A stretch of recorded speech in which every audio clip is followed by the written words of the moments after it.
Bonjour et bienvenue à votre bulletin de nouvelles du 27 mai 2025. Aujourd'hui, nous allons vous parler de la SOPFEU qui lance un appel à cause du temps sec et chaud des prochains jours. On vous parle d'entrave à Sainte-Élisabeth et on vous parlera aussi de Gilles Bellemare qui veut refaire une compétition au mois de juillet en Californie. Donc, la SOPFEU nous dit que le temps chaud et sec qui s'annonce au cours des prochains jours amène la SOPFEU à lancer un appel de prudence auprès de la population. L'arrivée des conditions météorologiques estivales augmente le risque d'incendie de la plus grande intensité dans plusieurs régions du Québec. Au cours des prochains jours, une crête anticyclonique s'installera sur la province et apportera du temps chaud et sec pour la majeure partie des régions du Québec. Les températures à la hausse, l'absence de précipitations et les bas taux d'humidité relative amèneront des indices d'intensité et de propagation de feu à la hausse pour les prochains jours. À cette période de l'année, les gens s'adonnent davantage à des loisirs extérieurs comme la pêche et les excursions en forêt. À cet égard, la SOPFEU rappelle l'importance de bien éteindre un feu de camp, de redoubler de prudence avec les articles de fumeurs en forêt et de bien nettoyer les parties chaudes d'un VTT utilisé lors d'une promenade en forêt. Par ailleurs, plusieurs résidents profitent également du beau temps pour faire l'aménagement de leur terrain. Il est donc demandé à la population d'être particulièrement vigilante avec l'utilisation du feu, d'éviter les brûlages de rebuts ou de matières résiduelles et de respecter la réglementation de leur municipalité concernant les feux à ciel ouvert et les brûlages domestiques. Depuis le début de la saison, on parle quand même de 94 incendies qui ont été allumés, affectant plus de 103 hectares en forêt, une zone de protection intensive dont 98% sont imputables à l'activité humaine. Maintenant, on a reçu du ministère des Transports et de la Mobilité un avis comme quoi que du 27 au 30 mai, il y aura des travaux de reconstruction d'un ponceau. Notre-Dame-de-Lourdes et Sainte-Élisabeth sont touchés et on parle du rang du ruisseau. Donc, la localisation, c'est entre la route 131 et le chemin Saint-Martin et c'est de 7h30 à 16h30 tous les jours, fermeture du rang du ruisseau dans les deux directions. Les chemins de détour ont été banalisés par une signalisation temporaire. Les travaux pourraient être reportés ou prolongés ou annulés en raison de contraintes opérationnelles, des conditions météorologiques défavorables. Afin de connaître plus d'informations, vous pouvez aller sur le site Québec 511. Avant de passer à la première pause, on vous présente une partie de l'entrevue avec Gilles Bellemare qui se relance dans la compétition. Écoutons l'entrevue avec Gilles. Nous sommes présentement en compagnie de Gilles Bellemare. Gilles Bellemare qui évidemment est associé depuis nombre d'années au culturisme, à la mise en forme, donc aux appareils de musculation, mais aussi pour le bien-être des gens, en donnant des cours, évidemment en s'entraînant lui-même. Et Gilles, dans les prochains jours, début en juillet, fera sa 126e compétition. On parle d'un record mondial à ce moment-là. Imaginez-vous 126 compétitions au Québec, au Canada, à travers le monde. Salut Gilles. Salut mon Alain. Donc, toujours aussi passionné. Écoute, c'est ce qui me garde en forme. Hier, il y a plusieurs gens sur Facebook, j'ai publié une photo récente d'hier. Puis le monde me disait, c'est quoi ton secret? Bien là, le secret, j'en ai pas finalement, mais c'est la passion. Comme tu disais, un passionné, parce que quand tu es passionné, on dirait que tout s'enchaîne, on dirait que tout s'arrange pour bien fonctionner. C'est sûr, on a des fois, de temps en temps, des périodes plus hautes, plus basses, mais tout ça fait que je garde une passion, puis oui, pour la 126e concours, mais ça, on ne parle jamais des manifestations que j'ai faites, une centaine, des séminaires, tout ça, mais ça, c'est une autre histoire. Ces compétitions-là, bon, il y en a eu plusieurs au Québec, oui, au Canada, oui, aux États-Unis, j'imagine. Là, c'est la 126e. C'est une compétition que tu fais depuis quelques années. C'est aux États-Unis. Oui. Ça s'en vient en juillet. Oui, c'est le 4 juillet, la fête de l'indépendance américaine. Moi, je compétitionne là, écoutez, parce que... Quand on dit là, on parle de la Californie. De Venice Beach, Californie. C'est ouais, c'est ça. C'est une place que je connais, que j'ai beaucoup d'amis. Puis la Californie, c'est un État, je trouve, qui est très bien, puis qui est à part de tous les autres États pour plusieurs raisons. Donc, c'est pour ça que j'y vais avec grand plaisir, parce que c'est un endroit que j'aime, que je connais presque tout le monde. Ça va être, là-bas en Californie, ça va être ma 26e. Fait que ça aussi, c'est une place que je suis familier. J'y vais quelques jours, mais je ne reste pas longtemps, mais je vais partir la veille, puis je compétitionne le lendemain matin. Ça, c'est la première fois que je fais ça. Habituellement, je pars 2 jours avant, mais là pour point de vue de timing, c'est ça que je fais. Évidemment, c'est du culturisme. La plupart des culturistes qui participent à des concours, j'imagine, le font jusqu'à 30 ans, 30 ans. Est-ce qu'il y en a plusieurs qui prolongent ça dans le temps, un peu comme toi? Très bonne question. Malheureusement, au Québec, les compétitions, moi j'ai compétitionné au Québec, ma dernière compétition, ça a été en 2018 au Québec. Mais à l'âge que je suis rendu, au Québec, il n'y a pas de classe après 50 ans. C'est 50, puis la plupart du monde ont 52, 53, 54. Mais là, à cette place-là, il y a des compétitions pour les gars au-dessus de 40, 50, 60 et 70. C'est pour ça que cette année, j'y vais comme je suis allé en 2023, on s'en rappelle. Puis, j'étais toujours dans la classe des 70 ans. À ce moment-là, on est environ, à travers le monde, là, oui, il y a plusieurs gens qui arrêtent de s'entraîner à 30 ans, 40 ans. Puis des fois, il y en a qui continuent, mais de là à compétitionner, c'est une autre histoire. Parce que c'est vraiment 2 mondes. Tu t'entraînes pour la forme, comme tu disais, mais quand ça vient le temps des compétitions, avant, je me préparais 6 mois à l'avance. Là, je me prépare 2 mois. Parce que mon poids, vous savez, avec l'âge, on a plus de misère à prendre de la masse. Le système est plus lent. Donc, pour ces raisons-là, que je me prépare, je suis toujours pas mal à fond l'année, sauf que là, il y a une petite différence, l'alimentation, on en reparlera un petit peu plus tard. Mais il y a à peu près, on va être peut-être entre 10 puis 15 participants dans les 70 ans et plus. Donc, c'est encore assez, mais il y en a de la France, il y en a de la Belgique, il y en a du Chili, il y en a des États-Unis. Puis là, je vais aller prendre une douce revanche contre le gars qui m'a battu par 1 point, un Californien, que je l'avais battu pendant 10 concours, 10 ans que je le bats. Là, en 2023, il me bat à cause des abdominaux. Ben, on va vous dire une affaire. Il ne me battra pas cette année parce que j'ai commencé déjà des abdos. Puis il m'a mélangé pour être le plus découpé. On dit cut dans notre jargon. Ouais, ça, faut voir les lignes, là, comme on dit. C'est ça. Fait que le GR qui s'appelle, là, JR, là, il a besoin d'être bon. Parce que moi, je vais tout faire pour être bon. Fait que dans le fond, c'est une belle continuité tant que tu es capable et que ça va bien pour le faire. Tant que la santé est bonne. Oui, c'est le plus important.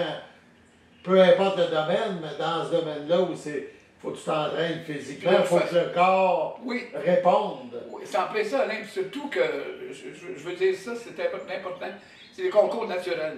Fait que en Californie, c'est la place. Écoutez, pourtant, ils ont la technologie, hein, ils ont dans n'importe quoi, dans ça, dans l'automobile, dans tous les domaines. La Californie, c'est un des États qui est le plus avancé. Mais c'est toujours les compétitions les plus naturelles, c'est là. Fait que c'est le fun parce qu'il peut en avoir un gars qui arrive, mais dans les 70 ans, là, s'il est musclé comme Arnold dans le temps qu'il avait 25 ans, il faut se poser des questions. Mais pour ce concours-là, il n'y a pas de test. Anyway, le monde il dit c'est le concours le plus safe qu'il n'y a pas. C'est la place, c'est sur le bord de la mer, écoute, toutes les conditions sont là. Puis il y a des exposants aussi, des protéines, des revues, des équipements. Tout est là ce jour-là. C'est comme une grosse fête. C'est comme je l'ai dit dans une entrevue il y a 2 ans. C'est une grosse fête, mais c'est une fête qu'en même temps, on veut performer. Puis, mais c'est tout, il y a beaucoup d'amitié là, il y a beaucoup d'échanges avec les autres culturistes. Puis, c'est vraiment le fun. C'est vraiment le fun, puis je suis vraiment chanceux. C'est une belle place, ça c'est sûr.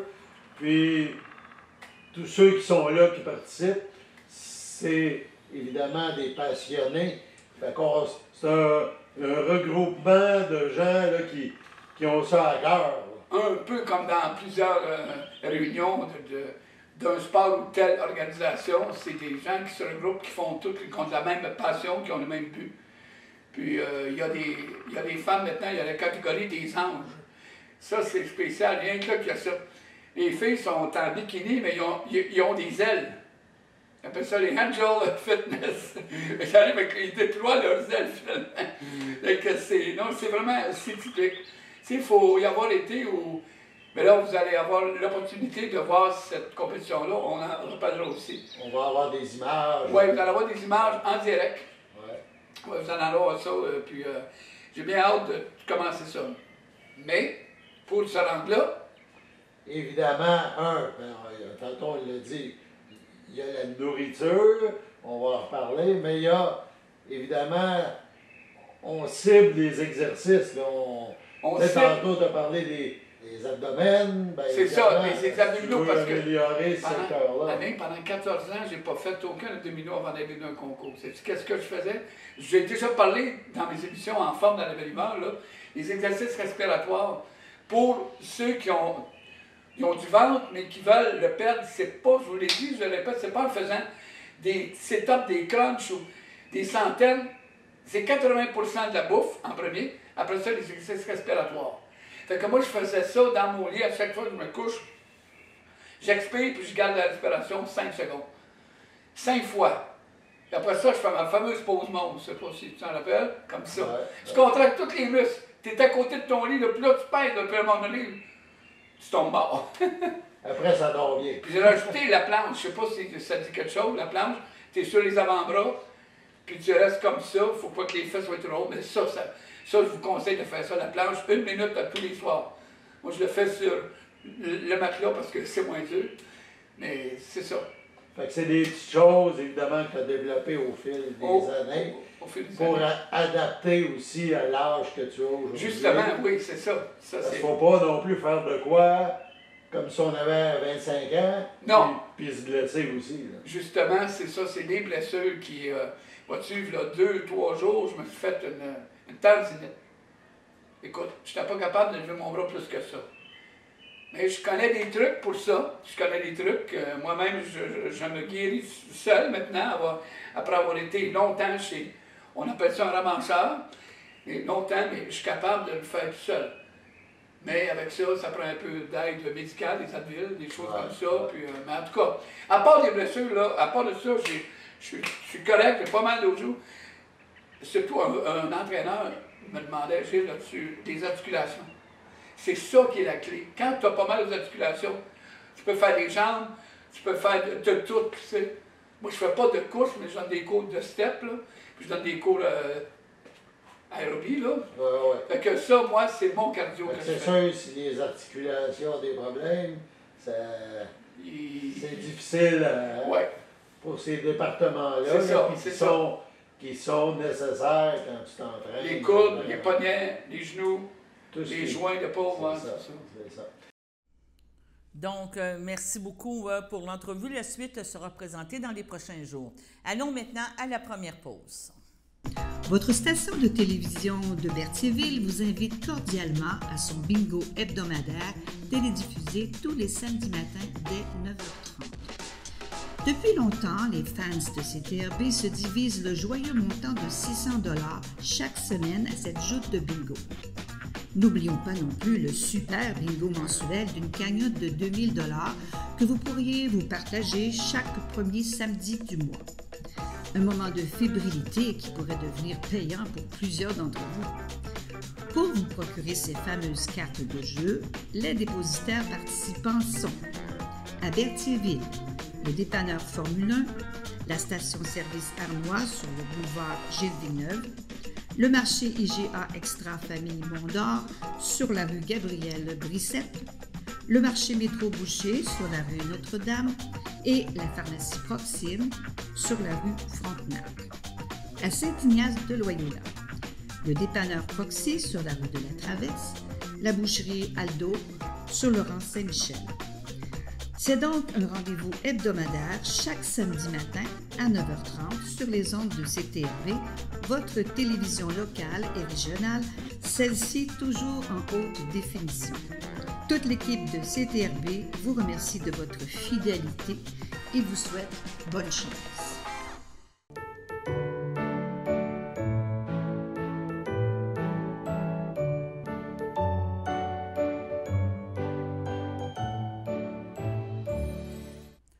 Aujourd'hui, le 27 mai, la FADOC de l'île du Pas désire souhaiter bon anniversaire à Pauline Pelletier, Richard Gérard, Sylvie Cabille-Durcham, Dany Courchaine, ainsi que le CABA désire souhaiter bon anniversaire à David Desmarais. C'est votre anniversaire aujourd'hui. Profitez-en pour bien fêter avec votre famille et vos amis.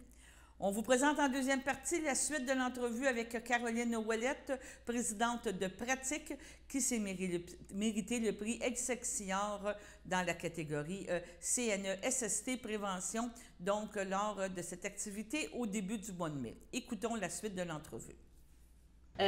Écoute, il y a au-dessus de 190 milliards de dollars dépensés en indemnisation puis en coûts au niveau de la CNE-SST pour le harcèlement, les violences, etc.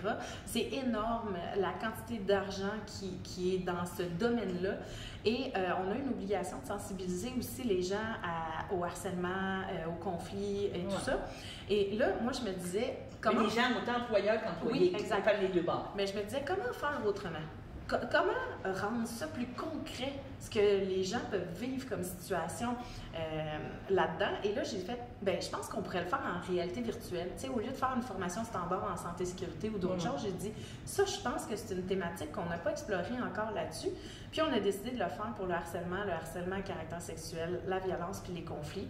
Fait qu'il y a plusieurs capsules tournées dans des environnements différents qui sont rassemblés dans le casque puis qui nous permettent de vivre le malaise. C'est pas nous la victime dans le casque de réalité virtuelle, mais on est témoin très proche des situations puis ça nous fait vraiment vivre ça et ça nous sensibilise beaucoup plus rapidement. C'est un gros travail d'équipe avec ton équipe. Oui, c'est un gros travail d'équipe. Par contre, tu me connais, je suis une petite vite. Oui. Hein, je marche vite dans les corridors. Oui.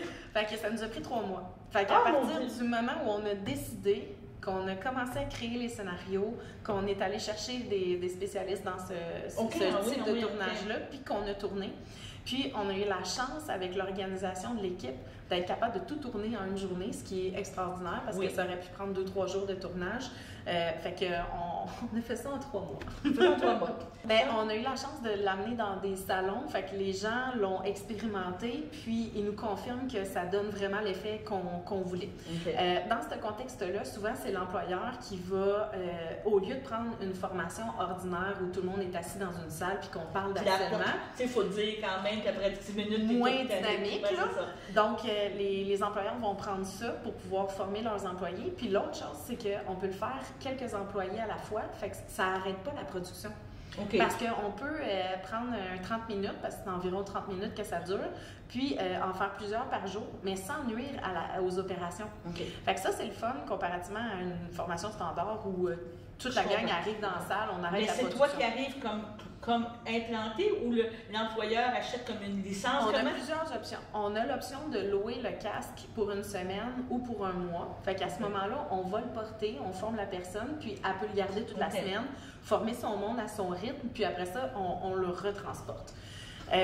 Le mois, c'est la même affaire, mais sur une période d'un mois parce qu'on a plus d'employés. Ou on a l'option aussi de l'acheter. Fait qu'à ce moment-là, c'est qu'on va vendre à l'entreprise le casque avec les formations à l'intérieur. Puis, ça va être un coût une fois, puis elle va pouvoir s'en servir pendant plusieurs années. Que ce soit des formations en santé-sécurité, savoir comment faire du cadenassage ou tout ça. Mais il y en a moins en ressources humaines que déjà en santé-sécurité. Fait que j'aurais peut-être le goût d'explorer d'autres choses aussi en ressources humaines, que ce soit des interventions pour les gestionnaires, que ce soit de la communication, que ce soit d'autres thématiques ressources humaines. Ça, c'est sûr que j'ai déjà une liste, là. Tu me connais, hein?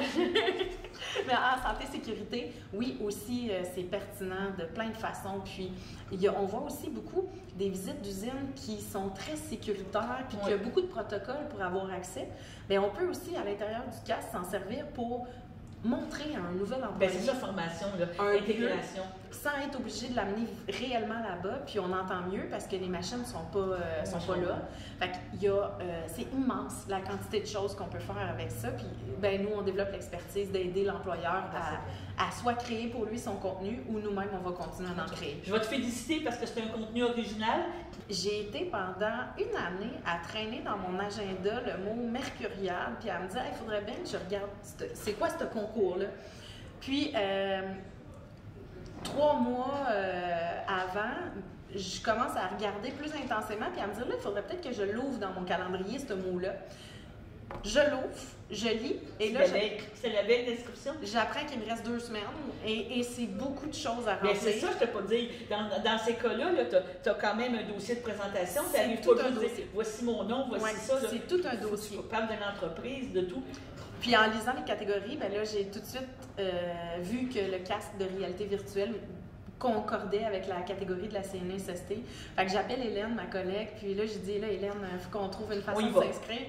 T'as-tu du temps? J'ai-tu du temps? Puis on s'est toutes mobilisées. Il y a Jacques, mon associé aussi, qui nous a aidés. Puis à la dernière minute, on a déposé le dossier, peut-être 2 heures avant. Peut-être 2 heures avant. Oui. Déjà, comme finaliste, je fais « Oh mon Dieu, tu sais, je pensais même pas être retenue. Là, on se pratiquait à remplir le formulaire, si on veut. » Puis là, ben non, on est finaliste. Fait que là, on s'est regardé, puis on a fait « OK, on y va, là. C'est pas une joke. » Fait qu'on s'est préparé à ça. Ben, c'est ça. C'est une plaque porte-clés des amputés de cœur. Quand vous utilisez une plaque porte-clés, vous protégez vos clés. Si vous les perdez, la personne qui les trouvera pourra appeler au numéro au dos de la plaque. Ou les déposer dans une boîte aux lettres. Puis, les amputés de guerre vous retourneront vos clés. Gratuitement! Commandez vos plaques porte-clés aujourd'hui à amputédeguerre.ca. Et améliorer la vie des personnes amputées comme moi. Merci.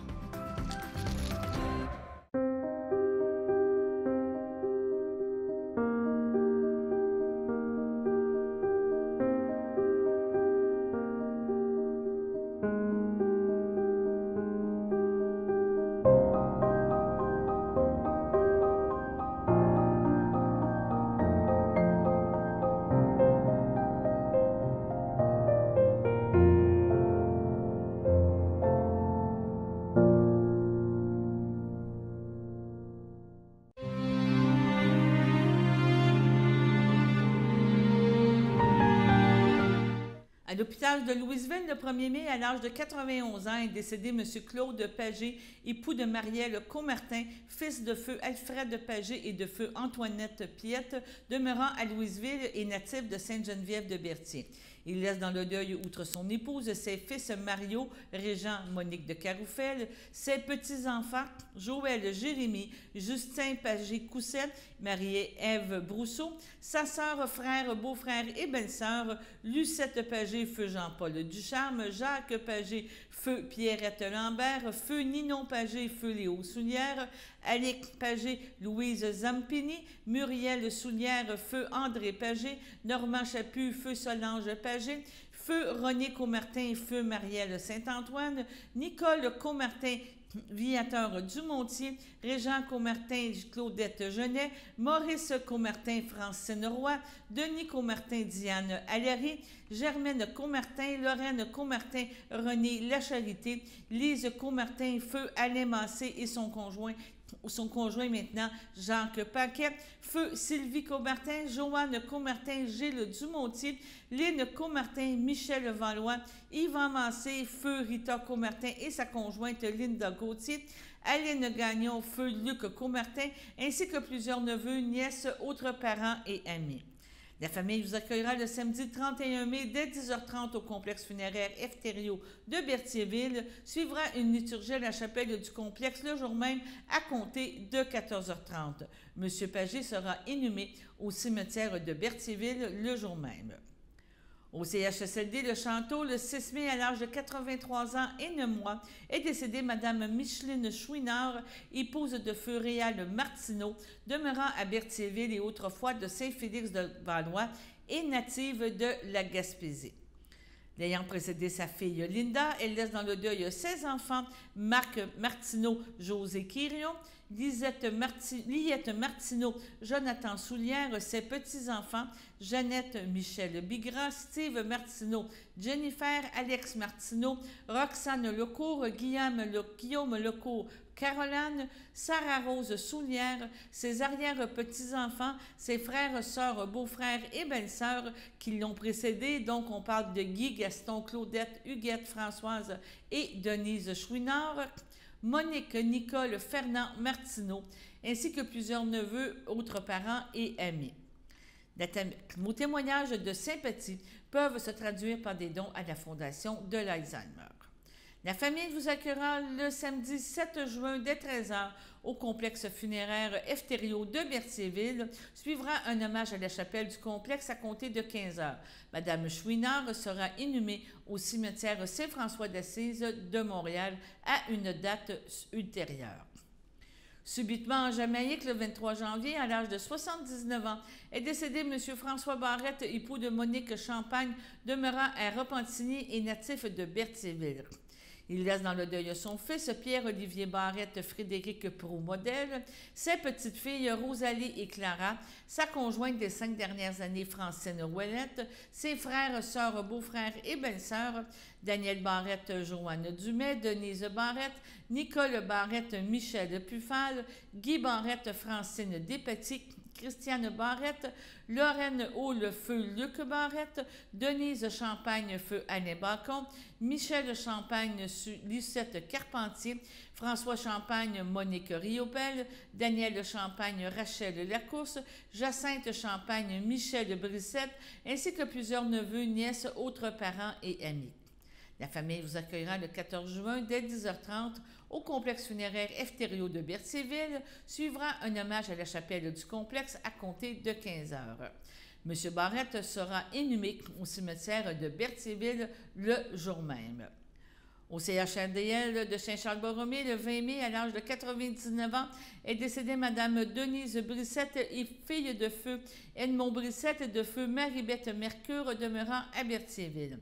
L'ayant précédé ses frères, sœurs, beaux-frères et belles-sœurs, Pierrette Brissette, Françoise Clément, Françoise Brissette, Charles Laplante, Claire Brissette, Bernard Sylvestre. Elle laisse dans le deuil sa sœur, Claire Bocage, Feu Bernard Brissette, ainsi que plusieurs neveux, nièces, autres parents et amis. La famille vous accueillera le samedi 14 juin dès 9h au complexe funéraire Efterio de Berthierville. Suivra un hommage à compter de 11h. Sur ce, allons à la météo.